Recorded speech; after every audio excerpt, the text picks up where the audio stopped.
कृष्ण म्हणजे जन्माष्टमी आमच्या घरात खूप वर्सां जाली, खूप वर्सांची परंपरा आसा आणि आमच्या घरान गणेश मूर्ती तयार करतात. आमची चित्रशाळा आसा आणि त्या चित्रशाळा असल्या कारणान ही जी श्रीकृष्णाची मूर्ती जी आसा ती हांगासर मोहन पालयेकर आसा आमचे ते खास नागपंचमीक नागोबा आणि जन्माष्टमीच्या निमतान श्रीकृष्णाची मूर्ती तयार करपाक त्यांचो स्पेशल हातखंडो आसा आणि ते आमचे चुलत आजोबा जातात आणि त्यांच्या हस्ते हे सगळे श्रीकृष्णाची मूर्ती तयार जाता आणि आमच्याच घरात श्रीकृष्णाची मूर्ती तयार जाता आणि आमच्याच घरात त्याचे पूजन केले वयता. एक वेगळें समीकरण, एक वेगळें नातें हे योगायोगान तयार जातात आणि आमकां खूप बरी उमेद दिसता.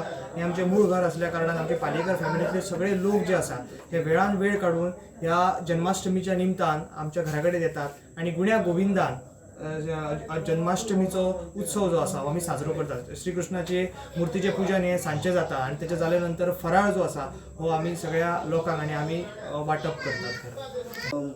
ह्या आसा कृष्ण ह्यो जुनो खूब वर्सांचो आमी सुद्दां नको किंवा पूजन केलां तेचो आमचो तो चुलत भाव आसलो जयराम पालयेकर तो ते पूजन करी आनी खूब वर्सां जालीं आमी येतो जुन्या घरा कडेन आमचा जुना घर वैदीचा आणि पूजन बरा आसा. काय काय असतं एक दिवसभरात म्हणजे आई कृष्ण जन्माष्टमी असता पळय काय काय करतात तुम्ही? जन्माष्टमीक ते फराळ करतात सगळी ह्याची कडधान्याची असं असतं आणि नैवेद्य मी दाखवून साजरा करतात.